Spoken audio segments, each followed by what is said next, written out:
பெற்றோர்களுக்கு பணிவிடை செய்வதை அல்லாஹ் நபித்துவத்துடைய ஒரு கடமையாக ஆக்கினான். இதுவெல்லாம் நபித்துவத்துடைய நபிமார்களுடைய கடமைகள். சுப்ஹானல்லாஹ். ஒரு நபிக்கு அல்லாஹ் பெற்றோர்களுக்கு பணிவிடை செய்வதை கடமையாக்கினான் என்றால் இந்த தன்மை அவர்களுடைய சிஃபத்தில் அவர்களுடைய ஹுல்கில் வர வேண்டும் என்று அல்லாஹ் விரும்பினான் என்றால் நாம் எல்லாம் யார்? ஆனால் நம்முடைய வாழ்க்கை மாறிவிடுகிறது திருமணத்திற்கு பிறகு. மிகப்பெரிய எச்சரிக்கையாக சொல்கிறேன், என்னையும் சேர்த்து சொல்கிறேன். மனைவி என்று ஒருவள் வந்துவிட்டால், குழந்தை என்று ஒன்று பிறந்து விட்டால், குடும்பம் என்று எமக்கென்று தனியாக உருவாகிவிட்டால் தாய் தந்தையை எல்லோரும் மறந்து விடுகிறார்கள். இல்ல மஷா அல்லாஹ், அல்லாஹ் பாதுகாத்தவர்களை தவிர. மனைவிக்கு கொடுக்கக்கூடிய முக்கியத்துவத்தில் 1% கூட தாய்க்கு கொடுப்பதில்லை. மனைவி சண்டையிட்டால் அடுத்த நாள் சமாதானமாகி மனைவியோடு பேச வேண்டும் என்று விரும்புகிறார்கள். தந்தை தாய் ஏதோ கோபப்பட்டு சண்டையிட்டு விட்டால் வருட கணக்கில் அதை போட்டு விடுகிறார்கள், எந்த பலனும் இல்லாத காரணத்தால். இல்ல மஷா அல்லாஹ், அல்லாஹ் பாதுகாத்தவர்களை தவிர. சொத்துக்காக, காசுக்காக தந்தை சம்பாதித்து சேர்த்து வைத்த சொத்தை தான் அனுபவிக்க வேண்டும் என்பதற்காக இன்று முஸ்லிம் சமூகத்தில் 180 குடும்பத்தில் இந்த பிரச்சனை உண்டு. இல்ல மஷா அல்லாஹ், அல்லாஹ் பாதுகாத்தவர்களை தவிர. தந்தை தாய் உயிரோடு இருக்கும் பொழுது சொத்தை பிரித்து கேட்கக்கூடிய ஒரு முஸ்லிம் குழந்தை இந்த பூமியில் வாழ்ந்தால் இது முஸ்லிம் சமூகமா? எப்போது வாரிசுரிமை சட்டம் வரும்? பெற்றோர்களின் மரணத்திற்கு பிறகுதான் பெற்றோர்களின் சொத்தை பங்கு வைக்க வேண்டும். காசின் மீதுள்ள வெறி, பணத்தின் மீதுள்ள ஆசை பெற்றோர்கள் உயிரோடு வாழும் பொழுது அவர்களை மரணிக்க செய்ய விடுகிறது இந்த காசால். எத்துணை பெற்றோர்களுடைய வேதனை பிள்ளைகளின் மீது.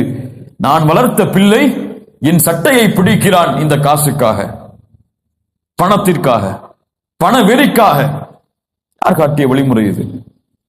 எந்த சமூகம் இப்படி உருவாக வேண்டும்? அல்லாஹு அக்பர்.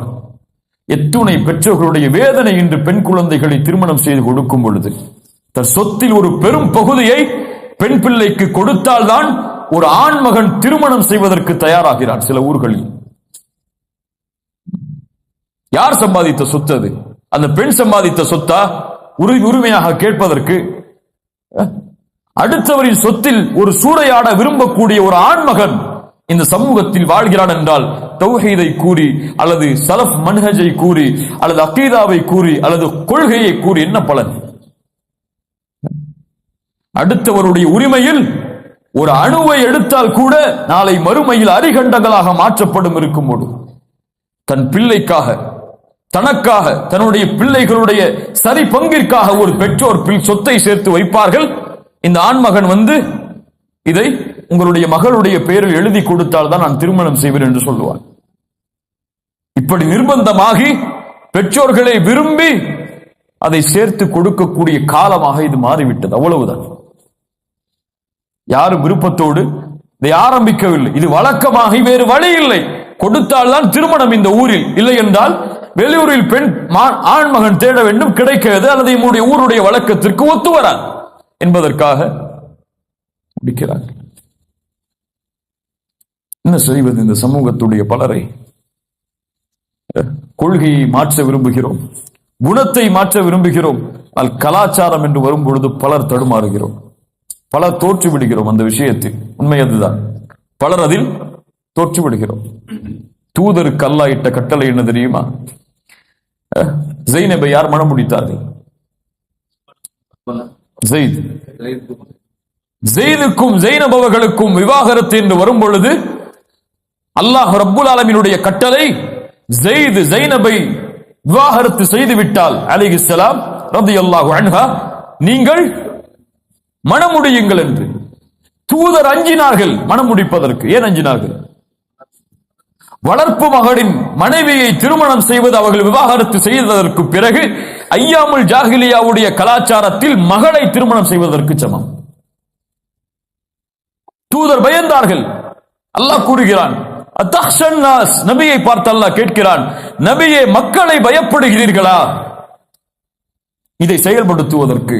வல்லாஹு அஹக்கு அன் தஹ்ஷா, நீங்கள் பயப்படுவதற்கு தகுதியானவன் அல்லாஹ் ஒருவன் தான். தூதர் இந்த வசனம் இறங்கியதற்கு பிறகு சொன்னார்கள், நான் ஜெய்னபை மனம் முடிக்கிறேன். ஊர் எதிர்த்தால் என்ன, உலகம் எதிர்த்தால் என்ன, இந்த ஊருடைய அரபுகளுடைய கலாச்சாரத்தில் இது இல்லை என்றால் என்ன, என் ரப்புடைய கலாச்சாரம் இதற்கு அனுமதி அளிக்கிறது, இதை நான் செய்வேன். தூதருக்கு இந்த சட்டம் என்றால் நாம் எல்லாம் யார்? இப்போது வெளியே வரப்போகிறோம். அல்லாஹ் அக்பர். குர்ஆன் சுன்னாவை பேசினாலும், அகீதாவை பேசினாலும், மன்ஹஜை பேசினாலும் நம்முடைய கலாச்சாரத்தில் இன்னும் பல மூட பழக்கங்கள் மூழ்கி கிடக்கிறது.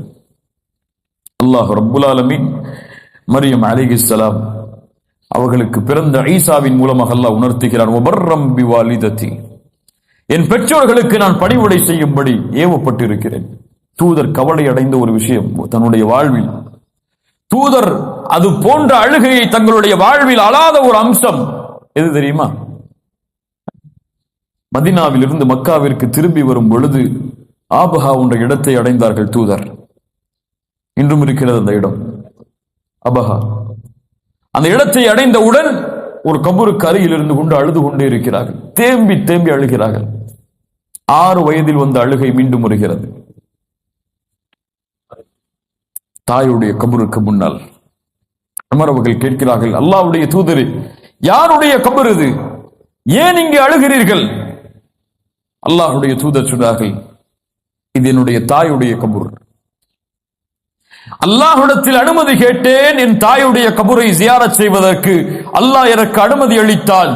என் தாய்க்காக பாவ மன்னிப்பை கேட்பதற்காக அல்லாஹ்விடத்தில் அனுமதி கேட்டேன். அல்லாஹ் தடுத்து விட்டான். யாருக்கு? சுப்ஹானல்லாஹ், சுப்ஹானல்லாஹ். தூதர் தன்னுடைய தாய்க்கு பாவ மன்னிப்பிற்காக பிரார்த்தனை செய்ய முடியாது. ஆனால் நமக்கு உயிரோடு வாழும் பொழுதும் அந்த நினைவு கிடையாது. அவர்கள் இறந்ததற்கு பிறகும் அந்த நினைவு கிடையாது. இறந்தவுடன் எந்த அக்கௌண்ட்லயும் வாப்பாக சொத்து இருக்கு, எவ்வளவு சொத்து இருக்கு, அது யாருக்கு எது பங்கு, எதை நான் எடுத்துட்டு எதை மற்றவங்களுக்கு கொடுக்கலாம். அல்லாஹ் பாதுகாப்பானாக. அல்லாஹ் நம்முடைய சமூகத்தை சீர்படுத்துவானாக. அல்லாஹ்வுடைய தூதர் ஸல்லல்லாஹு அலைஹி வஸல்லம் சொன்னார்கள், நாளை மறுமையில் ஒருவருடைய அந்தஸ்தை உயர்த்தி கொண்டே இருப்பான் அல்லாஹ். அவன் கேட்பான், யா அல்லாஹ், நான் என்ன அமல் செய்தேன், என்ன அமல் செய்தேன், இதுவெல்லாம் நான் செய்யாத அமல்களாயிற்று, எனக்கு எப்படி இந்த அந்தஸ்துகள் உயர்கிறது? அல்லாஹ் கூறுவான், உன் மகன் உனக்காக செய்த பிரார்த்தனை, உங்களுடைய பிரார்த்தனை உங்களுடைய பெற்றோர்களுடைய அந்தஸ்தை சொர்க்கத்திலே உயர்த்தும். நீங்கள் உங்களுடைய பெற்றோர்களுக்காக பிரார்த்தனை செய்தால்தான், நீங்கள் உங்களுடைய பெற்றோர்களுக்கு பணிவிடை செய்தால்தான் உங்களுக்கு வளரக்கூடிய குழந்தையும் உங்களுக்கு பணிவிடை செய்யும். இல்லை என்றால் எப்படி நீங்கள் நடந்தீர்களோ அப்படித்தான் நடப்பீர்கள். எந்த வேதனையை இப்போது உங்களுடைய பெற்றோர்கள் வயதான காலத்தில் அடைகிறார்களோ அதே வேதனையைத்தான் நீங்களும் வயதான காலத்தில் அடைவீர்கள். பல கணவன் தங்களுடைய மனைவிக்கு இந்த பணிவிடை செய்வதற்கு வாய்ப்பளிப்பதில்லை. அவர்கள் அல்லாஹ்வை அஞ்சிக் கொள்ளட்டும். தாயுடைய வீட்டிற்கு செல்லுவதற்கு, தாய்க்கு உடல்நிலை சரியில்லை என்றால் அவர்களோடு உட்கார்ந்து கவனிப்பதற்கு, தன்னுடைய தாய்க்கு கொடுக்க வேண்டிய முக்கியத்துவத்தை கொடுக்குமாறு வலியுறுத்துகிறார்கள். ஆனால் மனைவியுடைய தாய் என்று வரும்பொழுது இரண்டாவது தரம் பார்க்கிறார்கள். அவர்கள் அல்லாஹ்வை அஞ்சிக் கொள்ள